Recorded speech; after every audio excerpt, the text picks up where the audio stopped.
De Natura Boni, on the nature of the good, is one of Augustine's early writings. It's an anti-Manichaean text, like many of the other early writings. De Natura Boni is a superb example of the defense of a Christian ethics based on reason. But it's also a good example of the fact that reason and authority are not separate in Augustine's mind. They're not even, in all cases, distinct ways of studying theology. There's authority, which means trust, and there's reason, which means understanding things for yourself. And you're not supposed to separate them. They're complementary. We all need authority. We all need to trust the right authoritative sources. Above all, that means Christ, Scripture, Church. And not all of us need all that much reason, but those of us who can, those of us who are able, those of us who've had the right sort of education, it's very good for us to understand things for ourselves as much as possible.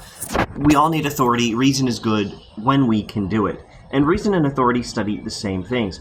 Now, in paragraph 4 of De Natura Boni, Augustine explicitly shifts from reasoned argument to an appeal to authority. And then he relies on authority until paragraph 41, when he shifts back towards an emphasis on reason. So, reason and authority go together. They're both used in large portions of this book, and they are complementary ways of knowing God.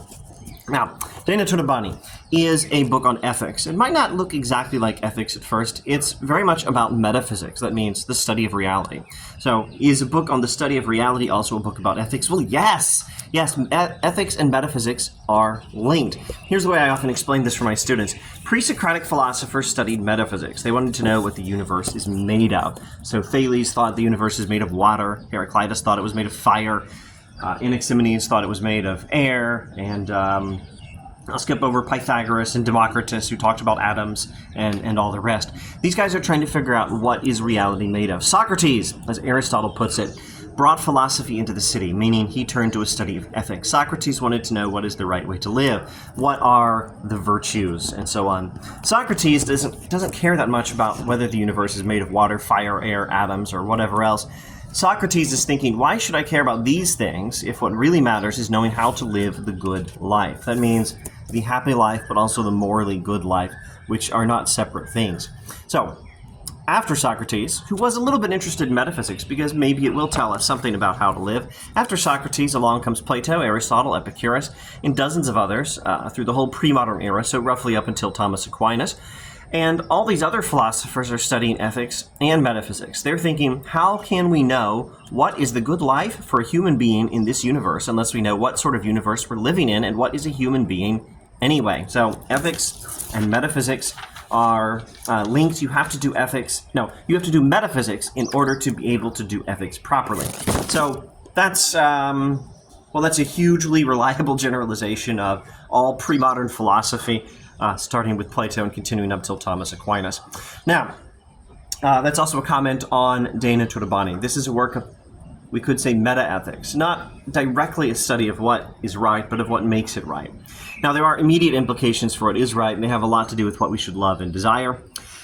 Augustine, in this book, argues that the Manichaeans are wrong. The Manichaeans think there's God, and then there's evil. And these are two opposing forces, two opposing natures. Substance is a good word. Substance, nature, and essence sometimes parallel, but I won't promise you they always will in some of these kinds of writings. So I think let's go with substance and nature here. The Manichaeans believe there's a good substance, a good God, a good nature, and then there's another one, an evil substance, an evil God, an evil nature, and they're opposed to each other.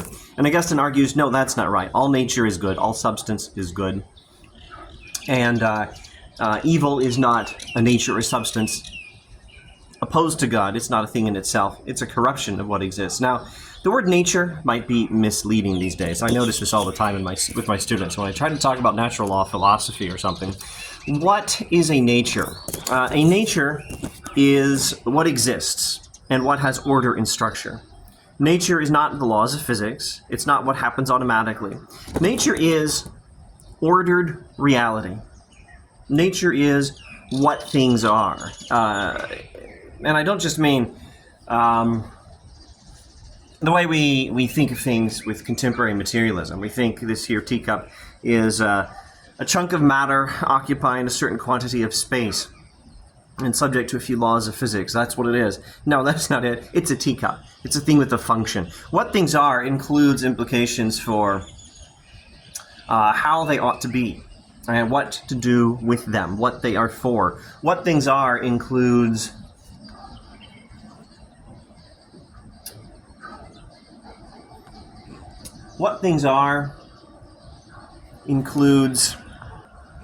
the kind of thing a thing is. This teacup is the kind of thing that we use for a particular kind of purpose. It has a function of keeping the tea warm and keeping it from spilling and then bringing it safely to where I need it to be. The glasses have a function of, well, I don't even know how to describe this properly, of rearranging light waves, so redirecting light waves so that they fit the flaws in my eyes, something like that. That's what the glasses are. That's the kind of thing they are. That's their function. And what things are and what things are for are not separate questions. You can't understand what a thing is for without understanding what it is, or in fact vice versa. I hope that helps clarify what nature means. Augustine's Natura. All right. Let's go to some of the content of the book then and wrap this up. Goodness is built into the structure of reality, says Augustine. Now, reality is hierarchical. God is at the top, matter is at the bottom. Matter is the lowest form of reality. It's still good, though. What is good. What exists is good. Goodness is built into the structure of reality. Evil, badness is not a thing. It's a corruption of a thing. It's a lack of goodness a thing was supposed to have. But matter was not made by God to have any more goodness than it does. Matter is not inherently evil. That's something you might get out of some interpretations, some very likely interpretations of Platonism, although Platonism also technically says whatever is good, and whatever exists is good. Technically, that is very much a teaching of Neoplatonism. It's really subtle. You can't get to matter in Platonism without some sort of a fall, but also technically what is good. Platonism's a little more subtle than you might think. I should shut up about Platonism. The point here is to beat up Manichaeism, which completely gets this wrong and says there is such a thing as bad. Also, matter is bad in Manichaeism, and that's a bad philosophy and bad religion. Goodness is built into the structure of reality. Reality is hierarchical. God's at the top, matter's at the bottom. What we should love is hierarchical. Goodness is hierarchical, and we should respond accordingly with what we value and what we desire. We should love God above all. We should love what is created by God with the love due to it. Created things have a lesser degree of reality and a lesser degree of goodness than God, and some of them have a lesser degree of goodness and a lesser degree of reality than others, than other created things. But what does exist and what is good should be loved to an extent, because it does have some goodness. If it didn't have some goodness, it would not exist. Now, this book begins with this lovely sentence, Summum bonum quo superius non est, Deus est. The greatest good, than which there is none greater, is God. Summum bonum quo superius non est, Deus est. The highest good, than which higher there is none, is God. The book also goes on to explain that rational spirits, or souls, in other words, people, are the second greatest good. In other words, they have value, more value than anything other than God, and should be loved accordingly. In other words, this particular little book by Augustine is a philosophical argument for the truth of the biblical command. You shall love the Lord your God with all your heart, soul, and mind, or with all your heart, soul, and strength, and you shall love your neighbor as yourself, where, of course, neighbor means all people. Thanks for watching.